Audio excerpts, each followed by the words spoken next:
1967 dideklarasikan di Bangkok dengan 5 negara awal penandatangan. Ada Malaysia, ada Singapura, ada Filipina, ada Thailand, dan yang terakhir ada Indonesia. Menurut Sekretariat ASEAN tahun 2023, organisasi ASEAN sendiri dibentuk untuk menjaga kestabilitasan kawasan di Asia Tenggara, terutama pasca periode panjang yaitu kolonialisme, di konflik internal di Asia Tenggara itu sendiri, dan juga tekanan dari perang dingin. Kondisi historis bersama ini sering disebut sebagai persamaan nasib di kawasan Asia Tenggara yang mendorong kerjasama regional guna mencegah fragmentasi dan memperkuat pembangunan. Prinsip utama ASEAN, non-intervensi, konsensus, penghormatan kedaulatan, dan juga penyelesaian damai sengketa lahir dari pengalaman negara-negara di Asia Tenggara yang menghadapi ketegangan politik di masa lalu. ASEAN Sekretariat 2020 menyebut ini prinsip ASEAN Way yang dikembangkan. Lalu, ASEAN Sekretariat 2020 juga menjelaskan pendekatan ASEAN sendiri itu berbasis ekonomi, konsultasi, dan stabilitas.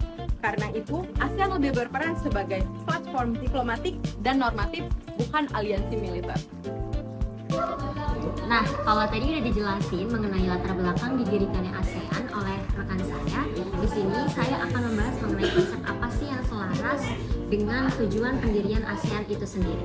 Menurut kami, berdasarkan konsep-konsep yang telah kami pelajari di kelas dan research lebih lanjut, strategi ASEAN selaras atau paling cocok dipahami lewat konsep collective hedging dan institutional balancing. Sejak awal, ASEAN dibangun atau dibentuk dengan logika institutional balancing dan collective hedging karena negara-negara di Asia Tenggara ingin meredam kecurigaan internal, mencegah konflik, dan membangun stabilitas politik. Seperti dikutip oleh Acharya, ASEAN dirancang sebagai perisai diplomatik berbasis institusi untuk menciptakan kepercayaan dan menjaga otonomi kawasan. Pendirinya juga menceritakan pola hedging itu sendiri, di mana negara-negara Asia Tenggara memilih menjaga fleksibilitas tanpa harus memilih blok tertentu.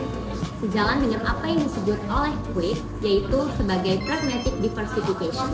Sementara itu, terhadap kekuatan eksternal, ASEAN menerapkan hedging atau soft atau institutional balancing, yakni menjaga hubungan baik dengan berbagai kekuatan besar sambil menyeimbangkan pengaruh mereka sendiri melalui forum multilateral. Hal ini sesuai dengan Mahbubani yang menegaskan bahwa ASEAN refuse to trap in binary choices, sehingga strategi eksternal ASEAN tetap fokus menjaga otonomi kawasan dari dominasi kekuatan besar.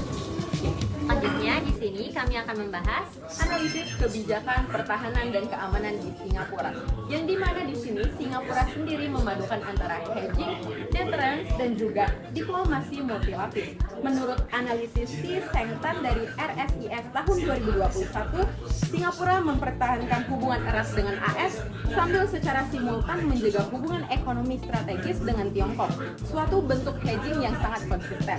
Adapun komponen kebijakan utamanya, yang pertama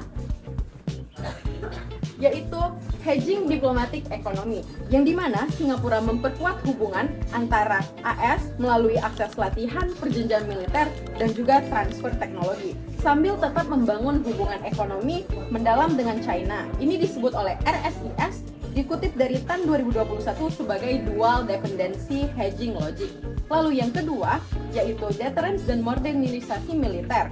Menurut Kementerian Pertahanan Singapura tahun 2023, modernisasi SAF berbasis teknologi termasuk konsep Third Generation SAF ditunjukkan untuk menciptakan deterrence yang kredibel. Total Defense, sebagaimana dijelaskan oleh MINDEF 2023, memperluas konsep pertahanan menjadi mencakup dimensi militer, sipil, ekonomi, sosial, dan juga keamanan cyber. Selanjutnya yang ketiga adalah diplomasi keamanan multifront atau soft strategic balancing. Sebagaimana disampaikan FIDS Jepang pada 2021, Singapura aktif menggunakan forum ASEAN Lead seperti ARF dan ADMM Plus untuk soft balancing melalui aturan, norma, dan jejaring diplomatik. Ini berbeda dari hard balancing karena tidak melibatkan pembentukan blok militer yang diarahkan untuk melawan Cina. Selanjutnya yang keempat adalah Total Defense sebagai kerangka ketahanan nasional. Singapura memanfaatkan wajib militer, kesiapsiagaan masyarakat, dan ketahanan cyber sebagai pilar utama pertahanan nasional. Mindef pada 2023 menjelaskan bahwa tujuan utama Total Defense ialah memastikan masyarakat tetap resilient menghadapi ancaman multidimensi.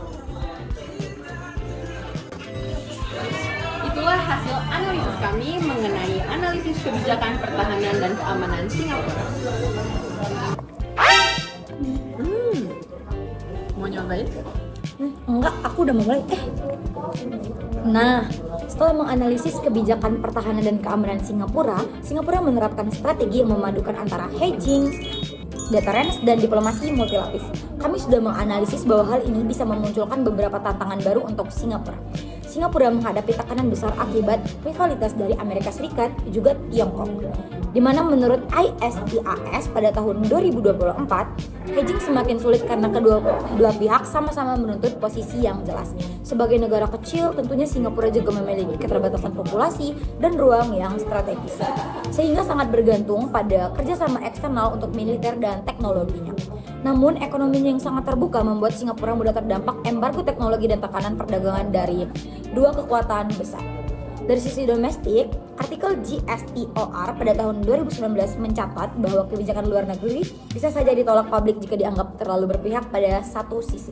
Dan terakhir, hal ini juga menyoroti pembatasan teknologi Amerika Serikat dan Tiongkok yang membuat Singapura harus mencari sumber alternatif yang lebih mahal.